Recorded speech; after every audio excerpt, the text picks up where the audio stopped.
So our next exercise starts looking quite a lot like push hands, and you can do the basic, like for each one, push hands, the basic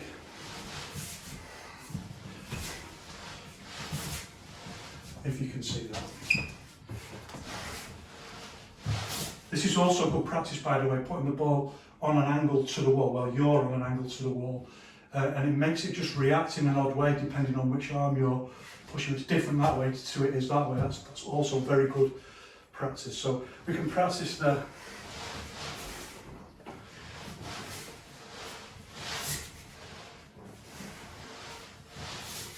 we can use it in the same way as you do in push hands as just a kind of reference point. But what we want is to circle in and then just push up this way with the arm, which is usually not a very strong posture. It's not very. It's just the way the structure of the arm. It's another thing that's wrong with the idea of like kinetic structures and kinetic lines. That a kinetic line, you know, I talk about this idea all the time. If you've never seen me talk about it. A kinetic line, you know, is supposed to go down your fist and down into the floor, but the kinetic line here is a little bit more, goes up through the shoulders and down into this foot in theory, but most of the, you know, you're pushing up from that front foot like that.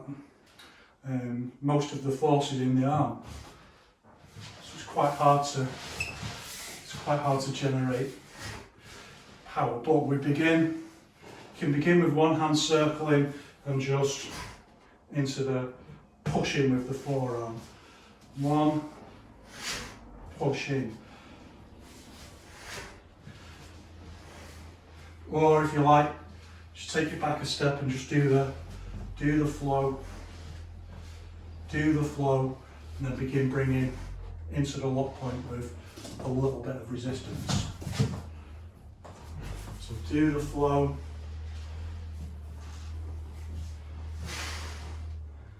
Flow, then lock point. So keep pushing in with the flow. You want to, so like it's very tempting. I know some people will be very tempted to say, just keep a very light touch, because that's like what people think they're trying to develop, like this super relaxed. But what happens if the other person isn't keeping a light touch? What happens if they're really pushing in on you? That's what you need to train for. That's what we train for here in these intermediate movements. So actually, the more pressure you put in, the stronger the opponent you're training for, because you will have to resist that force in some way, even if you're going to redirect it, or I mean, if you're just going to completely disappear, then there's no point even doing this. But if you're going to try and redirect that force,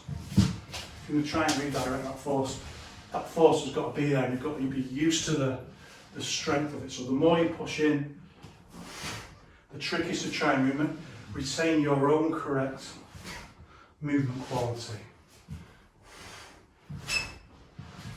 So we bring it up into the lock point, then we start issuing more force, not full power, particularly as it's an odd movement for the shoulder, and we'll change into this kind of like push hands flow, and then issue force this way, and we'll do it both ways. Or you can do this way, just keep training the front hand, and then change. These are all ways that I practice.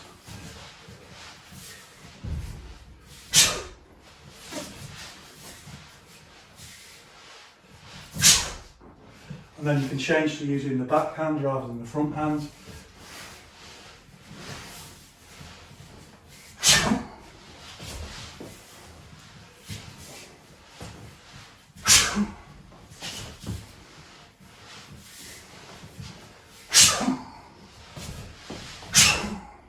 So do randomise that a little bit, because we are trying to be intermediate here, so we try to build a less structured structure. So first you can be like, well, I'm going to go 1, 2, 3, hit. 1, 2, 3, hit. And keep a structure like that. But what you want to do is then start developing that into a very deliberate. I think you can see me do when I do drills and stuff like that. Is where just where you think I'm going to step, I'll do another one. Just where you think like I'm going to wait 5 seconds before doing another one. No, I do another one, or I do one and then I do one straight away. So you just start, you know, you think you're going to go 1, 2, 3, but instead you go 1 and then go. You just start randomising it, or you go on the step or something like that, and you just start completely randomising when you do the posture, just to develop that ability for, you know, fast twitch, instant response. It's not quite the same thing as what you want as like the thinking skin, where you don't think about it at all, you just react. But it's very much a step towards that and working towards that.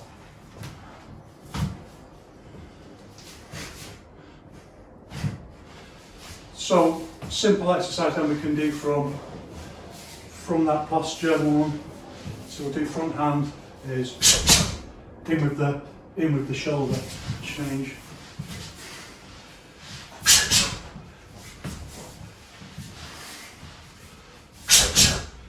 So it's not like doing it on a bag, you know, you're not going to feel that same, you know, and you have to practice it on a bag and stuff like that, because it really hurts at first and you've got to toughen up. And people who say you don't need to toughen up, they're the people who never do anything where you need to be tough, is the reality. So, but doing it on the back gives you a completely different feeling. Here it's almost like, it's just your force pushing back against you, but there's no impact. You can do exactly the same from 1, 2, from the back.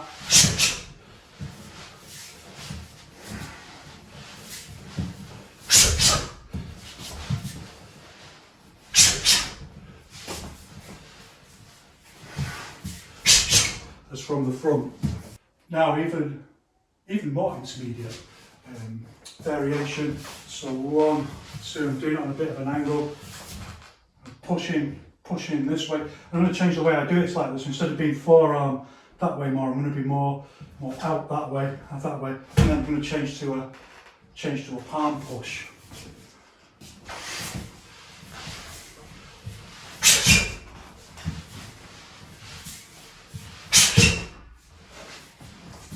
This way.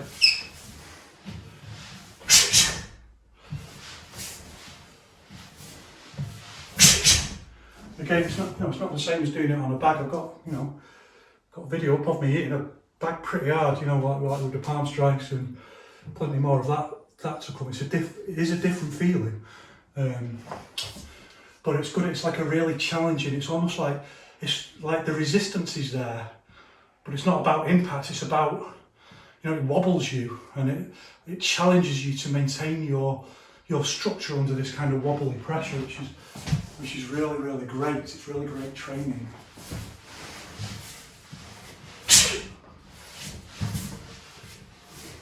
From backhand as well. Again, I'm not doing it full power. Or it's really hard to tell anyway, because you can only really tell on a bag or a person. But don't feel like I'm doing it full power, you know, it's like I'm just challenging my structure, that's all, just doing enough to challenge my structure. So I'm going to take it one step further. I'm going to do this, do it from the front. I'm going to do 1, push in, push with the palms, and then push again. So I'm going to do 1, 2, 3 with the ball. I'll do it like this on an angle so you can see.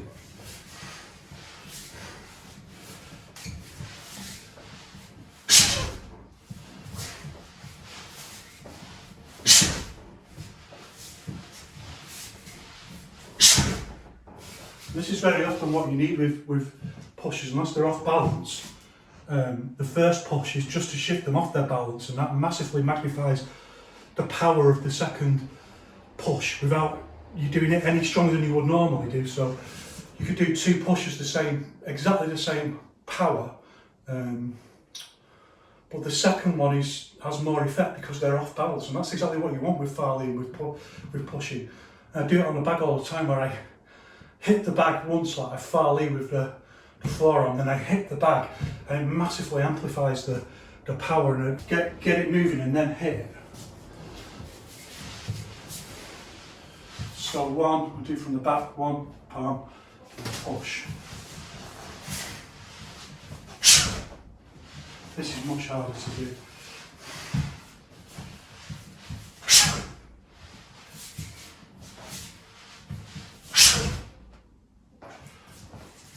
This way. 1, 2, 3.